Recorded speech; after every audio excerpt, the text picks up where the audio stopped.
आपने अमेज़न से कई बार शॉपिंग की होगी और आपने तस्वीरों और वीडियोस में अमेज़न के बड़े बड़े वेयर हाउसेस भी देखे होंगे जिन्हें अमेज़न फुलफिलमेंट सेंटर्स कहा जाता है।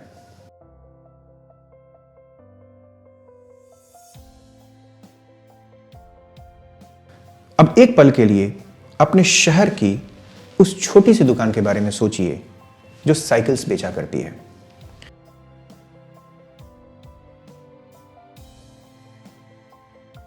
एक तरफ अरबों डॉलर की बनी हुई दुनिया की सबसे बड़ी कंपनी और दूसरी तरफ कुछ लाख रुपयों की बनी हुई छोटी सी साइकिल की दुकान, लेकिन दोनों का काम एक ही है, दोनों सामान बेचती हैं। ऐसे ही एक दुकान में एक दिन ब्रैड स्टोन नाम का आदमी किसी को खोजते खोजते जा पहुंचा, लेकिन वो दुकान इंडिया में नहीं थी। वो दुकान थी अमेरिका में, अमेरिका के एरिज़ोना स्टेट में, और वो साल था 2012। उस दुकान में 69 साल का एक वृद्ध आदमी बैठा था जिसका नाम था टेड जॉर्गेनसन। आसपास के लोग टेड के बारे में काफ़ी अच्छी बातें बोला करते थे। वो टेड की दुकान से सामान खरीदा करते थे सिर्फ एक कारण से, वो ये कि वो टेड की दुकान थी, क्योंकि टेड अपने कस्टमर्स को हमेशा सही दाम पर सामान बेचा करते थे और हर समय उनकी मदद करने को तैयार रहते थे। और दोस्तों, कस्टमर्स को इसके अलावे और क्या चाहिए। तो हमारे ये जो किरदार हैं ब्रैड स्टोन, ये टेड के पास जा पहुंचे और उन्होंने साइकिल के बारे में कोई सवाल नहीं पूछा।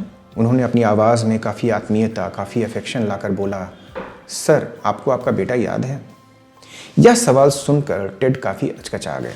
पिछले 45 सालों में उनसे यह सवाल कभी किसी ने भी नहीं पूछा था, लेकिन वो इस अजनबी के इस अजीब सवाल का कोई जवाब भी नहीं दे पाए और वो घबरा कर बोले, बेटा?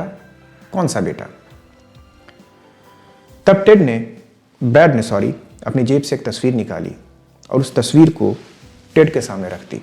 उस तस्वीर में एक आदमी था जिसने एक काफ़ी महंगा बिजनेस सूट पहन रखा था। उसके सिर पे बाल नहीं थे और वो बड़े जोर से स्माइल दे रहा था। टेड ने उस तस्वीर को देखकर कहा, ये कौन है? ब्रैड ने जवाब दिया, सर, ये आपका बेटा है। तो टेड ने बड़े अनमने स्वर में कहा, मेरा बेटा? पर मैं तो इस आदमी को पहचानता भी नहीं, मैंने इसे कभी देखा भी नहीं। तब ब्रैड ने उनसे कहा कि सर, आप इसे नहीं पहचानते, पर आधी दुनिया इसे पहचानती है।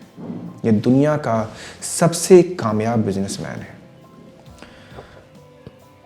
टेड सामने वाले अजनबी की इस पहेली से काफ़ी तंग आ गए थे, तो उन्होंने कहा कि होगा सबसे कामयाब, मुझे क्या? आप ये बताइए, आपको अगर कोई साइकिल वाइकिल खरीदनी है तो मैं उसमें हेल्प कर सकता हूँ। तब ब्रैड ने उस पहेली का अंत किया और ब्रैड ने कहा, चलिए छोड़िए इस आदमी को, क्या आपको ये दोनों नाम याद हैं? जैकलिन गीस और जेफरी। ये दोनों नाम सुनते ही टेड का चेहरा गंभीर और गमगीन हो गया। वो अतीत में 45 साल पहले 1964 में चले गए। वो उस समय काफ़ी यंग थे और उन्होंने हाई स्कूल में पढ़ने वाली एक लड़की जैकलिन गीस से शादी कर ली थी। शादी के कुछ समय बाद उनके यहाँ एक लड़का पैदा हुआ जिसका नाम जेफरी था, पर यह शादी बहुत दिनों तक नहीं चल पाई और कुछ ही महीनों बाद उनका तलाक हो गया। तलाक के बाद जैकलिन गीस ने यह फैसला किया कि वो किसी भी तरह अपनी पढ़ाई पूरी करेंगी और अपने बेटे को अच्छी से अच्छी शिक्षा दिलवाएंगी। यह काम उनके लिए आसान नहीं था, क्योंकि उस समय के स्कूल और कॉलेजेस उन सिंगल मदर्स को बहुत ज़्यादा पसंद नहीं करते थे, क्योंकि उन्हें अपने बच्चों की देखभाल करनी पड़ती थी।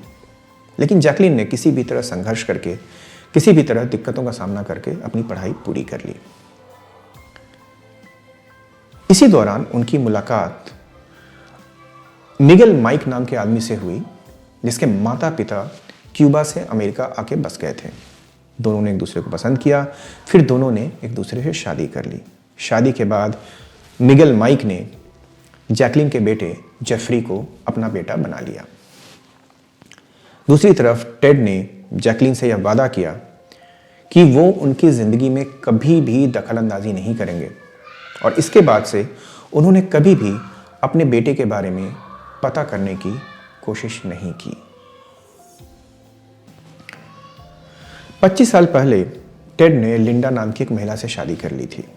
लिंडा को अपनी पिछली शादी से 4 बेटे थे, लेकिन टेड ने अपने इन 4 नए बेटों को कभी नहीं बताया कि उनका पहले से एक बेटा है और जिसके बारे में उन्हें नहीं पता कि वो बेटा कहाँ है और क्या कर रहा है। आज 45 साल बाद अचानक एक अजनबी ने टेड को उनके खोए हुए बेटे की याद दिला दी थी। तो टेड ने रूंधे हुए गले से कहा, क्या वो जिंदा है? तो ब्रैड ने टेबल पर रखी उस तस्वीर की ओर इशारा कर दिया। टेड ने तस्वीर को उठाया और बड़े ध्यान से उस तस्वीर को देखा। वो न जाने कितने सालों बाद अपने खोए हुए बेटे को देख रहे थे। न उनके गले से आवाज़ निकल रही थी, न उनकी आंखों से आंसू निकल रहे थे। किसी तरह कोशिश करके उस बूढ़े आदमी ने कहा कि आपने कहा मेरे बेटे को आधी दुनिया जानती है। तो ब्रैड ने टेड के कंधे को थपथपाते हुए कहा, सर, आपके बेटे का नाम जेफ बेजो है। ये अमेजॉन कंपनी के मालिक हैं और मैं आपके बेटे पर एक किताब लिख रहा हूं। टेड ने पूछा, अमेजॉन? ये किस चीज़ की कंपनी है? तो ये सवाल सुन के ब्रैड को बड़ा आश्चर्य हुआ। ब्रैड ने पूछा, आपने आज तक अमेजॉन कंपनी का नाम नहीं सुना? तो टेड ने गर्दन हिलाते हुए ना का इशारा कर दिया। ब्रैड ने टेड को समझाया, अमेजॉन दुनिया की सबसे बड़ी ऑनलाइन कंपनी है। यहां से सिर्फ 30 मील की दूरी पर अमेजॉन के 4 फुलफिलमेंट सेंटर्स हैं। अमेजॉन दुनिया का हर एक सामान बेचती है, वो साइकिल भी बेचती है। आपने अपने बेटे जेफ की तस्वीर किसी न किसी मैगजीन में जरूर देखी होगी या फिर टीवी में उनका इंटरव्यू जरूर देखा होगा। टेड ने अपने आप को संभालते हुए कहा, शायद देखा हो, पर मुझे याद नहीं आ रहा। फिर उन्होंने गहरी सांस लेकर कहा, क्या आप इससे मिले हैं? क्या यह मुझे याद करता है? फिर अचानक उन्हें याद आया कि वो गलती कर रहे हैं, तो उन्होंने अपनी गलती को सुधारते हुए कहा, ये मुझे कैसे याद करेगा? जब मैं इससे आखिरी बार मिला था तब ये सिर्फ 3 साल का था।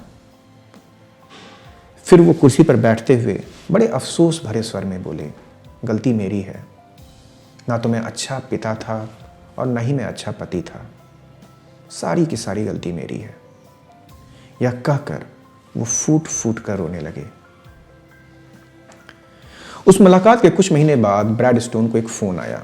वो फ़ोन किया था टेड और लिंडा के सबसे छोटे बेटे डैरिन फाला ने। डैरिन ने उन्हें बताया कि उनके पिता और उनकी माँ ने अपने पहले बेटे के बारे में, जेफ बेजोस के बारे में, उन्हें सब कुछ बता दिया है और उनके पिता अपने खोए हुए बेटे से कनेक्ट करना चाहते हैं। उन्होंने जेफ को डाक से एक चिट्ठी लिखी है और साथ में एक मेल भी किया है। उन्हें पूरी उम्मीद है कि जेफ अपने पहले पिता से जरूर मिलना चाहेंगे। लेकिन चिट्ठी लिखने के 5 महीने बाद तक जेफ का कोई जवाब नहीं आया। शायद जेफ को अपने पहले पिता से मिलने में बिल्कुल भी रुचि नहीं थी।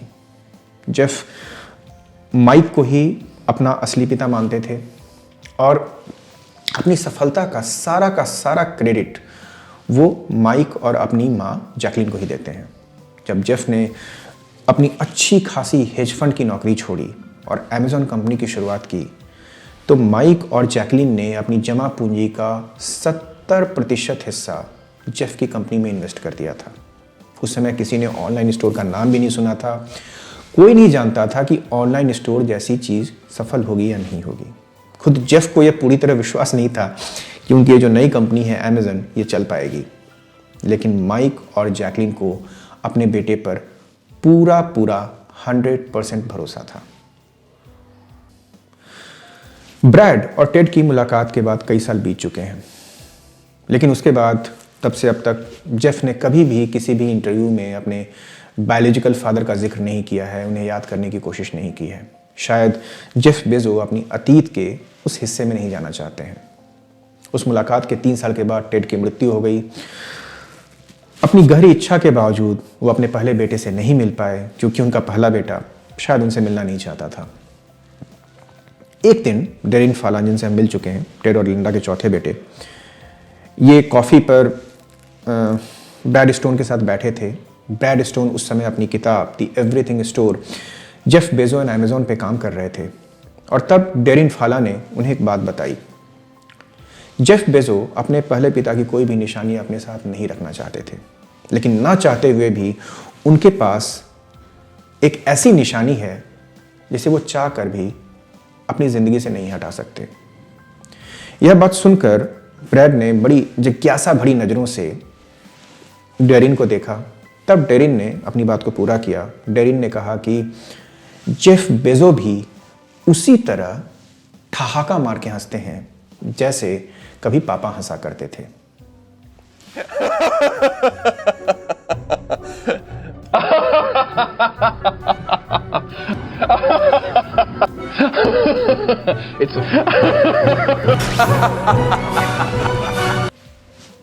तो दोस्तों, आशा करता हूं ये कहानी आपको पसंद आई होगी। हो सकता है सच्ची घटनाओं पर आधारित इस कहानी को सुनकर आपको उन पुरानी हिंदी फिल्मों का प्लॉट याद आ जाए, जिनमें एक खोया हुआ बेटा कई सालों के बाद अपने पिता से मिलता था। आपके यहाँ तो मौत तो वो पहले ही चुकी थी, लेकिन चिता उसे 25 बरस बाद नसीब हुई, और उस चिता की आग आज भी मेरे दिल में दहक रही है, इसलिए कि मैं उस अभागिन शांति का बेटा हूं मिस्टर आर.के. गुप्ता, और आप मेरे नाजायज बाप हैं।